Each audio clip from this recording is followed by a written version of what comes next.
नमस्कार, उज्जैन टीवी के सभी दर्शकों का हार्दिक स्वागत है। आइए एक नजर डालते हैं उज्जैन शहर के मुख्य समाचारों पर। उज्जैन जनपद चुनाव में प्रशासन व राजनीतिक दलों के बीच हुआ घमासान, प्रॉक्सी वोटों को लेकर हुआ विवाद, अंततः कांग्रेस का अध्यक्ष चुना गया। उज्जैन जनपद अध्यक्ष के लिए हुए चुनाव में कांग्रेस समर्थित विंध्या देवेंद्र सिंह पवार अध्यक्ष निर्वाचित हुए। कांग्रेस में हर्ष व्याप्त हो गया और उन्होंने विधायक महेश परमार को कंधे पर बैठाकर हर्ष जताया। जनपद के 25 सदस्यों में से 12 सदस्यों ने विंध्या देवेंद्र सिंह पवार के समर्थन में मत दिया, जबकि भाजपा समर्थित को 9 मत मिले। 4 प्रॉक्सी वोट डाल नहीं पाए। कांग्रेस से विधायक महेश परमार, जिला पंचायत के पूर्व अध्यक्ष करण कुमारिया, पूर्व पार्षद राजेंद्र वशिष्ठ आदि मोर्चा संभाले हुए थे, जबकि भाजपा की ओर से पूर्व विधायक राजेंद्र भारती, जयसिंह दरबार सहित अन्य नेता मौजूद रहे। कई बार दोनों दलों के नेताओं के बीच विवाद की स्थिति निर्मित हुई।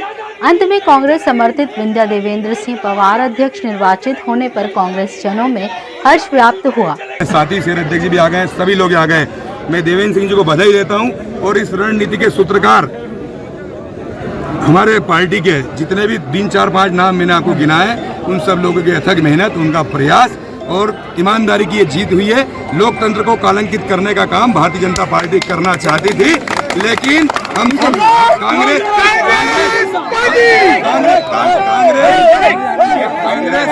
पार्टी के कार्यकर्ता और हमारे जिला अध्यक्ष जी राजेंद्र वशिष्ठ जी, रामलाल मालवीय जी, करण कुमार जी, और आपने देखा हम सब लोग पूरी ताकत के साथ ईमानदारी के साथ लड़े और ये जीत ईमानदारी की जीत है। और देवेंद्र सिंह जी हमारी भाभी जीती है और उपाध्यक्ष भी हमारा बनेगा। कांग्रेस पार्टी के कार्यकर्ताओं को धन्यवाद। जय हिंद, जय भारत। उज्जैन जनपद के अध्यक्ष पद के निर्वाचन को लेकर प्रदेश के उच्च शिक्षा मंत्री एवं उज्जैन दक्षिण क्षेत्र के विधायक डॉक्टर मोहन यादव ने कड़ी नाराजगी व्यक्त की है। उन्होंने कहा कि जो हुआ गलत हुआ, हमारे सदस्यों को वोट डालने नहीं दिया गया। उन्होंने अधिकारियों से माफी मांगने के लिए कहा और फिर से चुनाव करवाने की बात कही। मंत्री यादव ने कहा कि ऐसा नहीं चलेगा, यह शर्म की बात है। उच्च शिक्षा मंत्री यादव समर्थकों के साथ धरने पर बैठ गए। हमारा सीधा कहना है, जनपद में जिन जिन को पात्रता है, पहली बात तो निर्वाचन में भारी चूक हुई है कि जिनको पात्रता नहीं उनको अंदर आने दिया। जो भारतीय जनता पार्टी के 13 वोटर है, 13 ही वोटर को रोकने का प्रयास किया। कांग्रेस चूंकि चुनाव हारी हुई थी, वो कुल 12 वोट लेके आई थी, इसलिए वो 12 वोट तो डलवा चुकेगा और हमको 13 वोट नहीं डालने दिया। इसलिए हमारा इस बात का विरोध है कि अगर जनपद में 25 में से 13 जिसके पास है, वो जीता हुआ कि हरा हुआ, जीते हुए को आप जान करते हराने की बात करते हो। लोकतंत्र में मैदान में जाकर के मेहनत करो, अपने आप रिजल्ट आएगा। लेकिन जिस ढंग का नाटक कर रहे हैं, इससे कांग्रेस का भला होने वाला नहीं। मेरा निवेदन है अभी भी कि आज भारतीय जनता पार्टी के जनपद उज्जैन में 13 वोट है और कांग्रेस के कुल 12 और उनके 12 ही डले। हमारा 13 में से एक भी वोट नहीं डलने दिया। इसको क्या बोलेंगे? इसको जान करते बेईमानी बोलेंगे और इसमें पूरा हमारा चुनाव का पूरा सिस्टम फेल हुआ। मेरा निवेदन है कि दोबारा इस मामले में विचार करते हुए हमारे 13 ही वोट तैयार, अभी वोट डालने को तैयार, लेकिन अगर वोट नहीं डालने दोगे तो कैसे चलेगा? इसकी लापरवाही निश्चित रूप से जो निर्वाचन का काम कर रहा है उसकी लापरवाही। ऐसे चुनाव को इतने लापरवाही से नहीं लेते। मुझे बड़ा दुख है इस बात का कि मैं अपने इस नगर के अंदर में जिस बात के लिए जाना जाता था कि हमारे निर्वाचन बड़ी पारदर्शिता से होता है, साफ सुथरा होता है, जिसके पास जितने वोट है वो जीत जाएंगे। लेकिन 12 वोट वाला जीत रहा और 13 वोट वाला को वोट नहीं डलने देंगे। ये तो जंगल राज हो गया। ये जंगल राज बर्दाश्त नहीं करेंगे। इसकी शिकायत निश्चित रूप शिकायत भी करें और हम गांधीवादी तरीके से घेर के बैठे हैं। हम उठने वाले नहीं है। हमारे को न्याय की जरूरत है, हम उसी बात को लेके बैठे हैं। सोनिया गांधी के समर्थन में सत्याग्रह कर रहे राहुल गांधी को हिरासत में लेने के विरोध में युवक कांग्रेस ने फूंका प्रधानमंत्री व गृह मंत्री का पुतला। प्रधानमंत्री नरेंद्र मोदी व अमित शाह के इशारे पर कांग्रेस के पूर्व राष्ट्रीय अध्यक्ष राहुल गांधी को लगातार ईडी द्वारा परेशान किए जाने के विरोध में जिला युवक कांग्रेस अध्यक्ष भरत शंकर जोशी के नेतृत्व में व शहर कांग्रेस अध्यक्ष रवि भदौरिया एवं प्रदेश सचिव चेतन यादव की विशेष उपस्थिति में देवास गेट चौराहे पर प्रधानमंत्री नरेंद्र मोदी व गृह मंत्री अमित शाह का पुतला जलाया गया। इस अवसर पर जिला अध्यक्ष जोशी ने बताया कि पीएम मोदी द्वारा सरकारी एजेंसियों का दुरुपयोग कर लगातार विपक्ष को डराने का कार्य किया जा रहा है। इस कड़ी में कांग्रेस के राष्ट्रीय अध्यक्ष सोनिया गांधी व राहुल गांधी को भी झूठे प्रकरण में उलझाकर परेशान किया जा रहा है और जब इसके विरोध में शांतिपूर्ण तरीके से राहुल गांधी सत्याग्रह कर रहे थे तो उन्हें गिरफ्तार कर लिया गया, जो कि सरासर गलत है। और यह सरकार का तानाशाही रवैया है। युवा कांग्रेस सरकार की इस द्वेषपूर्ण कार्यवाही का विरोध करती है। पुतला दहन के दौरान पार्षद अर्पित दुबे, पार्षद छोटेलाल मंडलोई, विजय यादव, परमानंद मालवी आदि उपस्थित थे। नगर के बड़ा गणेश मंदिर पर मनाया गया स्वतंत्रता पर्व। देश भर में केवल यहीं मनाए जाते हैं पंचांग तिथि अनुसार राष्ट्रीय पर्व। 114 सालों से धर्म के साथ राष्ट्रीय आराधना का केंद्र रहे बड़ा गणेश मंदिर में हिंदू धर्म के सभी प्रमुख त्योहारों के साथ ही राष्ट्रीय पर्व तारीख नहीं बल्कि तिथि के अनुसार मनाए जाते हैं। पंचांगकर्ता ज्योतिषाचार्य पंडित आनंद शंकर व्यास के अनुसार तारीख से पर्व त्योहार मनाना अंग्रेजी परंपरा है। चूँकि 15 अगस्त 1947 को श्रावण कृष्ण चतुर्दशी थी, अतः यह तिथि 2022 में दिनांक 27 जुलाई को है। भारतीय सनातन संस्कृति में व्रत त्योहार पंचांगीय की तिथि के अनुसार मनाए जाते हैं। बड़े गणेश मंदिर में आज भी यह परंपरा कायम है, इसीलिए धार्मिक त्योहारों के साथ राष्ट्रीय पर्वों को भी तिथि के अनुसार ही मनाया जाता है। यह पहला मंदिर है जहां हिंदी दिवस भी तारीख नहीं बल्कि तिथि के अनुसार मनाए जाने की परंपरा है। पंडित व्यास ने बताया कि 114 साल पहले माघ मास के कृष्ण पक्ष की चतुर्दशी के दिन उनके दादा पंडित नारायण जी व्यास ने महाराष्ट्र में पंडित बाल गंगाधर तिलक गणेश उत्सव से प्रेरित होकर बड़े गणेश मंदिर की स्थापना की थी। यह मंदिर तभी से धर्म के साथ राष्ट्रीय आराधना का केंद्र बना हुआ है। इस मंदिर में आज भी प्रतिदिन राष्ट्र कल्याण व देश की उन्नति में आने वाले विघ्नों के विनाश के लिए गणपति अथर्वशीर्ष का पाठ किया जाता है। देखिए, मेरे अनुसार नहीं, भारतीय संस्कृति के अनुसार मनाने की बात है। हमारे सारे देश के जितने पर्व हिंदी तिथि में मनाते हैं, चाहे विदेश में रहने वाले लोग हैं वो भी हिंदी तिथि में मनाते हैं।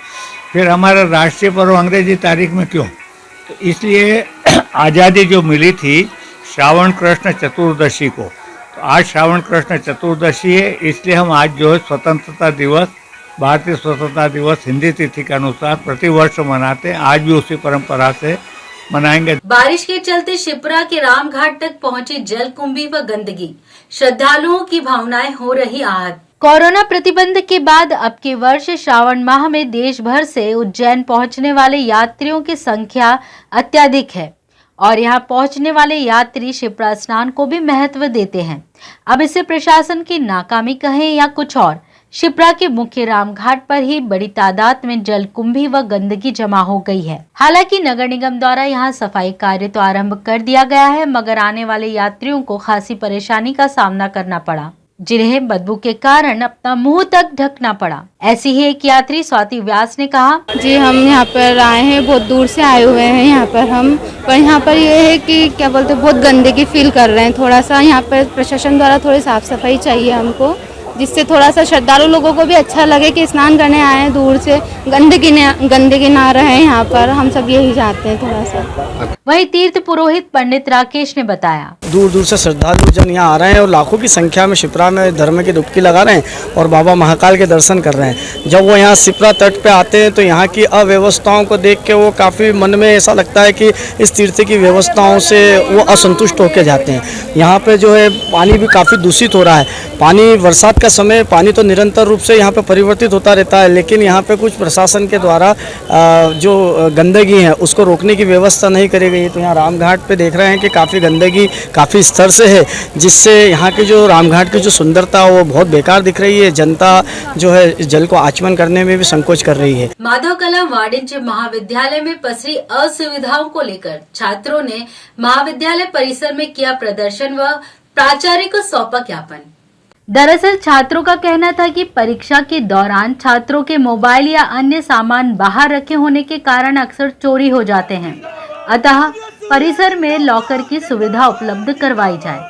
महाविद्यालय में अक्सर बिजली गुल रहती है, अतः यहाँ इन्वर्टर की सुविधा दी जाए व अन्य असुविधाओं पर ध्यान आकर्षण कराते हुए प्राचार्य को ज्ञापन सौंपा गया। परीक्षा के दौरान अपना मोबाइल खो चुके छात्र जुनैद शाह ने बताया, सर मैं आया था 3 बजे पेपर देने, मैंने यहाँ मोबाइल लेके आया था, सर ने चेक करा था तो उन्होंने बोला कि अंदर अलाउड नहीं है, तो मैं फिर वापस बाहर लेके गया। तो मेरे को कुछ दिखा नहीं, मैं लेट हो रहा था पेपर के लिए, तो मैंने गाड़ी की डिक्की में फ़ोन रख दिया था।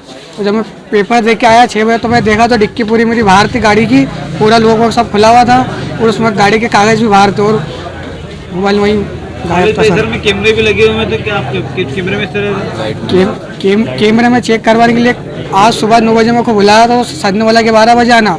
12 बजे मैं आया तो अब लाइट नहीं है। वहीं असुविधाओं के संबंध में छात्र सुमित गौसर ने बताया, कॉलेज में परीक्षा के चलते हुए बच्चों के मोबाइल बहुत सारे चोरी हुए हैं और कॉलेज में असुविधा पहली हुई है। जैसे कॉलेज में बिजली नहीं है, पानी की व्यवस्था नहीं है, असुविधाओं के लिए हमने आज प्रिंसिपल सर को ज्ञापन दिया गया है और हमारी मांग ये है कि यहाँ पे लाकर सुविधा, बच्चों के मोबाइल की लाकर सुविधा उपलब्ध कराई जाए, जिससे बच्चों के मोबाइल चोरी ना हो जाए और जिनके मोबाइल चोरी हुए हैं उन बच्चों के मोबाइल की कार्रवाई जल्द से जल्द की जाए। ये मांग हमने आज प्रिंसिपल सर से की है। एग्जाम के समय लगभग कितने छात्र ऐसे हैं जिनकी मोबाइल चोरी हुई? बीए फर्स्ट ईयर के छात्र कम से कम 2000 बच्चों की एग्जाम हो रही है। जिन बच्चों के मोबाइल चोरी हुए हैं कम से कम 10 से 15 जने मोबाइल की चोरी हुई है। थाने में इसकी एफआईआर दर्ज कराई? थाने में एफआईआर करवाई है और पुलिस वाले जी वो थाने से आए भी हैं, कार्रवाई चल रही है उसकी। इधर प्राचार्य JL बरमैया का कहना था कि परीक्षा के दौरान छात्र मोबाइल न लाएं।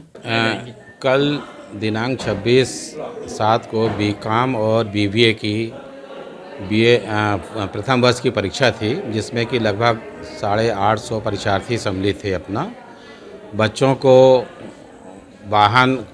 बाहर खड़े करने की जो है वहाँ सुविधा थी और हमने अपने कर्मचारियों को भी लगा रखा था, पर यह है कि संख्या बहुत ज़्यादा थी। वाहन जो है काफ़ी बिखरे हुए थे, CC कैमरा भी लगा हुआ था। परीक्षा उपरांत जो है 2 बच्चे मेरे पास में आए थे जिन्होंने कहा कि सर हमारा मोबाइल चोरी हो गया है। तो मैंने तत्काल जो है जीवाजीगंज थाना प्रभारी उज्जैन को वो पत्र जो है वो मूलतः प्रेषित कर दिया था अपना, और मोबाइल जिसका चोरी हुआ है उसका बिल लेके हमने कहा कि आप थाने चले जाइए और वहाँ से पुलिस प्रशासन आपको सहयोग प्रदान करेगी। बच्चों को प्रत्येक कक्ष में हम जाकर हिदायत देते हैं कि विश्वविद्यालय के नियम में है कि कोई भी परीक्षार्थी परीक्षा कक्ष में मोबाइल लेके नहीं आएगा। मैं स्वयं जो है वो जितने कक्ष में परीक्षा होती है वहाँ पर प्रतिदिन जाता हूँ और बोलता हूँ कि परीक्षा में आपको मोबाइल नहीं लाना है। उसके बाद भी जो है बहुत से बच्चे ले आते हैं और गाड़ी में जो है वो या डिक्की में रख देते हैं और बाद में फिर शिकायत करते हैं कि हमारा जो है मोबाइल चोरी हो गया है। तो अब यह है कि परिसर हमारा काफ़ी बड़ा है, निगरानी हमारे द्वारा रखी जा रही है, पर यह है कि दूर तक जो है बच्चे जो है होते हैं परीक्षा में छूटते हैं तो उस समय वो अपनी अपनी बाइक के पास में चले जाते हैं, तो ये पता नहीं चल पाता है कि वो परीक्षार्थी है कि चोर है, और ऐसी स्थिति में यह है कि चोर को पकड़ना मुश्किल हो जाता है। तो हम महाविद्यालय प्रशासन जो है वो यहाँ पर प्रतिदिन, आज भी सुबह परीक्षा थी तो हमने अपने कर्मचारियों को तैनात कर रखा है और ये आदेश दे रखा है कि कोई भी बाइक में या स्कूटी में परीक्षार्थी या बाहर व्यक्ति नहीं बैठेगा। यदि बैठा है तो उसको यहाँ से भगा देना है, जिससे कि हम ये है कि मोबाइल चोरी की घटना को रोक सकें। नागपंचमी पर्व को लेकर आला अधिकारियों ने महाकाल परिक्षेत्र का किया दौरा। नागचंद्रेश्वर और महाकाल के दर्शन की तैयारी की बनाई योजना। कलेक्टर आशीष सिंह ने नागपंचमी की व्यवस्थाओं के संबंध में मंदिर परिक्षेत्र का दौरा किया। एसपी सत्येंद्र कुमार शुक्ल तथा प्रशासनिक अधिकारियों के साथ जायजा लेने के बाद कलेक्टर ने कहा कि महापर्व पर भगवान महाकाल व नागचंद्रेश्वर के दर्शन करने देश विदेश से लाखों भक्त उज्जैन आएंगे। भक्तों को कम समय में भगवान के दर्शन सुविधापूर्वक हो सकें, इसके लिए व्यापक इंतजाम किए जा रहे हैं। महाकाल मंदिर के शीर्ष पर स्थित भगवान नागचंद्रेश्वर का मंदिर साल में केवल एक बार नागपंचमी के दिन ही भक्तों के लिए खोला जाता है। इस बार भी 1 अगस्त की रात्रि 12 बजे इस मंदिर के पट खुलेंगे। इसके पश्चात महानिर्वाणी अखाड़े की ओर से भगवान नागचंद्रेश्वर की पूजा अर्चना की जाएगी। इस पूजा के बाद आम लोगों के लिए दर्शन का सिलसिला शुरू होगा। मंदिर समिति ने भक्तों को नागचंद्रेश्वर मंदिर में प्रवेश देने के लिए पहली बार महाकाल मंदिर परिसर में फोल्डिंग ओवर ब्रिज का निर्माण किया है। 30 मीटर लंबे तथा 3 मीटर चौड़े इस पुल का काम लगभग पूरा हो गया है। 31 जुलाई को रविवार का अवकाश है। 1 अगस्त को श्रावण का तीसरा सोमवार है तथा 2 अगस्त को नागपंचमी का महापर्व होने से महाकाल मंदिर में लगातार 3 दिन तक भारी भीड़ रहेगी। देश भर से श्रद्धालु शनिवार शाम से ही उज्जैन पहुंचने लगेंगे। दर्शनार्थी सोमवार को महाकाल की सवारी देखने के बाद मध्य रात्रि 12 बजे से नागचंद्रेश्वर के दर्शन के लिए कतार में लग जाएंगे। ऐसे में प्रशासन को अतिरिक्त सतर्कता बरतते हुए भीड़ नियंत्रण व श्रद्धालुओं की सुविधा के लिए बेहतर इंतजाम करना होंगे। निश्चित रूप से आज के हमारे निरीक्षण के दो भाग हैं। एक तो चूंकि जैसा हमने देखा कि सावन के दूसरे सोमवार में जिस संख्या में श्रद्धालु आए हैं, निश्चित रूप से जो तीसरा सोमवार है इसमें और ज़्यादा श्रद्धालु बढ़ने की संभावना है। और उसके साथ साथ जैसे ही सावन का तीसरा सोमवार खत्म होने को होगा, अगले दिन नागपंचमी होगी और उस दिन जो 12 बजे पट खोलते हैं उसके लिए जैसे ही सवारी खत्म होगी वैसे ही नागपंचमी के लिए नागचंद्रेश्वर मंदिर के लिए लाइन लग जाएगी। तो हमें उम्मीद है कि जितनी संख्या में भीड़ श्रद्धालुओं की हमारी पिछली बार आई थी दूसरे सोमवार में, अगर 36 घंटों में देखें हम लोग सावन के तीसरे सोमवार में और इसके साथ साथ नागपंचमी के दिन, तो लगभग उसके 3-4 गुनी भीड़ जो है आने की संभावना है। इसके लिए नई व्यवस्थाएं हम लोग कुछ बना रहे हैं, कुछ हम उसमें संशोधन भी कर रहे हैं। जो बैरिकेडिंग है जो भी चारधाम से चालू थी उनको हम लोग और पीछे ले जाके जो भील समाज की धर्मशाला है वहाँ से बैरिकेडिंग चालू करेंगे, जिससे कि सावन जो इतवार की रात है उससे लेके पूरे नागपंचमी तक हमारी व्यवस्था वहीं से चलती रहे। दूसरा जो नाग पंचमी पर जो लोग आएंगे वो 4 नंबर और 5 नंबर गेट से हम लोग सीधा वहाँ से बैरिकेडिंग लाते हुए 4 नंबर 5 नंबर गेट पर ख़त्म होंगी और वहाँ से विश्राम धाम होते हुए श्रद्धालुओं को एंट्री मिलेगी नागचंद्रेश्वर मंदिर के लिए। और एक जो नया एरो ब्रिज हम लोगों ने बनाया है तो वहाँ से दर्शन करके वो वापस जाएंगे, वापस जाके नीचे उतरेंगे और नीचे उतरकर जो हमारा शहनाई द्वार है, जो पालकी जहाँ से निकलती है, वहाँ से वो लोग बाहर निकल सकते हैं। तो इस पूरे रूट का हमारे द्वारा भ्रमण किया गया, सभी अधिकारियों के साथ आवश्यक दिशा निर्देश दिए गए हैं और जो हमारी कुछ सीख हमको मिली है पिछले दूसरे सोमवार से, उनको और अप्लाई करते हुए और बेहतर व्यवस्था हम लोग श्रद्धालुओं को दे सके और जो अधिक संख्या में श्रद्धालु आने वाले उनके लिए और हम लोग माकूल इंतजाम कर सके, उसके लिए भ्रमण किया गया। कथावाचक पंडित प्रदीप मिश्रा ने करवाया लाइव शिव पूजन। टीवी पर लाइव प्रसारण देख लाखों भक्तों ने किया घर पर ही शिवाभिषेक। सीहोर के प्रसिद्ध कथावाचक परम पूज्य पंडित प्रदीप मिश्रा सीहोर वाले अपने मंत्रमुग्ध कर देने वाली कथाओं से हमेशा ही भक्तों को भाव विभोर कर देते हैं। वहीं अब पवित्र श्रावण मास में अन्नपूर्णा रोड इंदौर के विशाल नगर में शिव महापुराण कथा के साथ ही पार्थिव शिवलिंग निर्माण भी किए गए। पंडित प्रदीप मिश्रा द्वारा 24 से 30 जुलाई तक आयोजित महाशिव पुराण कथा के अंतर्गत 26 जुलाई की संध्या लाइव शिव पूजन कराया गया, जिसे टीवी पर लाइव देखकर लाखों भक्तों ने अपने घरों पर ही शिव अभिषेक किया। तो ये थे उज्जैन शहर के मुख्य समाचार। ऐसी ही ताजा खबरों के लिए देखते रहिए उज्जैन टीवी। उज्जैन टीवी का यूट्यूब चैनल लाइक और सब्सक्राइब करना ना भूलें। नमस्कार।